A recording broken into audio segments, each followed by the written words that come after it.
بسم اللہ الرحمن الرحیم۔ سورہ آل عمران، واقعہ جنگ احد۔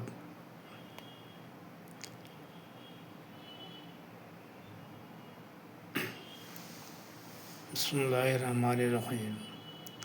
وَإِذْ غَدَوْتَ مِنْ أَهْلِكَ تُبَوِّئُ الْمُؤْمِنِينَ مَقَاعِدَ لِلْقِتَالِ وَاللَّهُ سَمِيعٌ عَلِيمٌ۔ اور وہ وقت یاد کیجیے جب آپ صبح کو اپنے گھر والوں کے پاس سے نکلے، مسلمانوں کو قتال کے لیے مناسب مقامات پر لے جاتے ہوئے، اور اللہ بڑا سننے والا، بڑا جاننے والا ہے۔ اس کی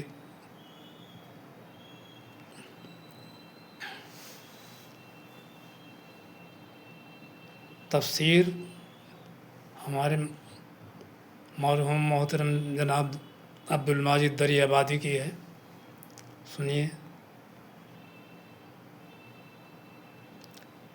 دامن جبل احد کی طرف اور آپ سب کی جگہیں متعین کر رہے تھے کہ یہاں سوار کھڑے ہوں، یہاں پیادے، یہاں تیر انداز وغیرہ۔ اب ذکر جنگ احد کا شروع ہو رہا ہے۔ احد مدینہ منورہ سے شمال کی جانب 2.5-3 میل کے فاصلے پر ایک پہاڑی ہے۔ بدر میں شکست کھائے ہوئے مشرکین مکہ جوش انتقام سے دیوانے ہو رہے تھے۔ ہجرت کا 3 سال قریب ختم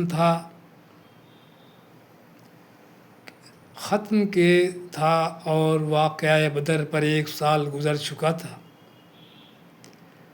کہ مکہ والوں کی تیاریاں مکمل ہو گئیں۔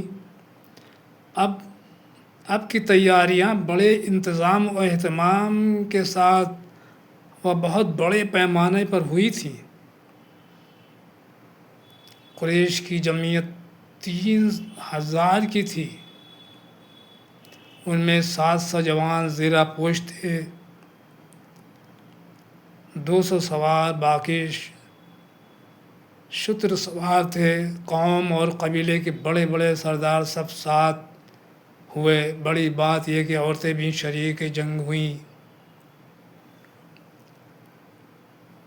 ہاتھوں میں باجے لیے ہوئے پرجوش ترانے گاتی جاتی تھیں اور مقتولین بدر کے انتقام پر اپنے عزیزوں و قریبوں کو ابھارتی جاتی تھیں۔ جنگ میں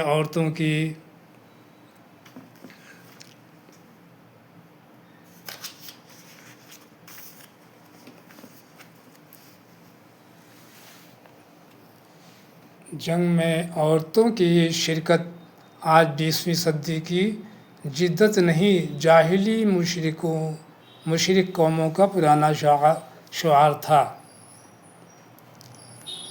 اسلامی فوج اس کے مقابلے میں 1000 تھی، اور سامان کی کیفیت یہ تھی کہ علاوہ رسول صلی اللہ علیہ وسلم کی سواری مبارک کے فوج میں صرف 1 گھوڑا اور تھا۔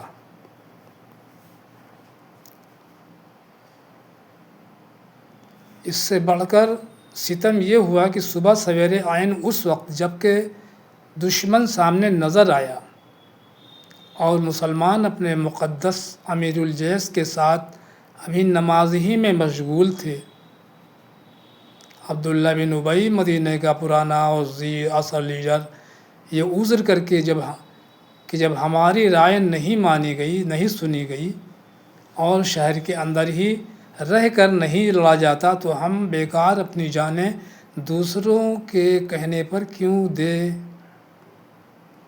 اپنے 300 ساتھیوں کو لے کر شہر واپس چلا گیا، اور اب لشکر اسلام کی جمعیت 700 کی رہ گئی۔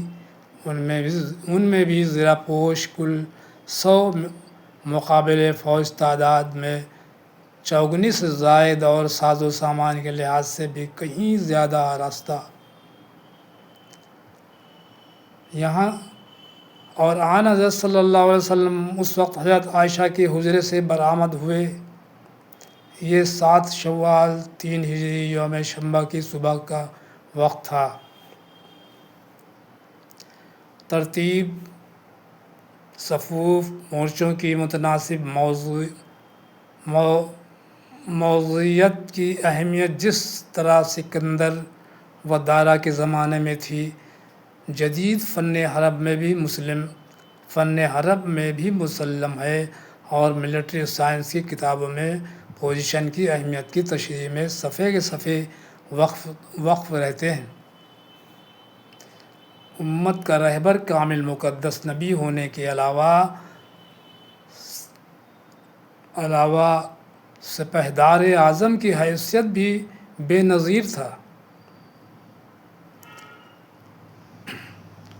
ٹام ایڈرس 20ویں صدی کا ایک فرنگی مورخ اسلام ہے۔ وہ اپنی سوانح محمدی میں آپ صلی اللہ علیہ وسلم کی کمال خصوصی کا ذکر ان الفاظ میں کرتا ہے کہ برخلاف اپنے مخالفین کے جو محض ہمت و شجاعت ہی رکھتے تھے، محمد صلی اللہ علیہ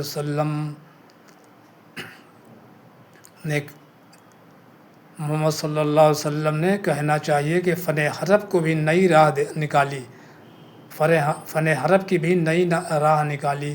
مکہ والوں کی بے دھڑک اور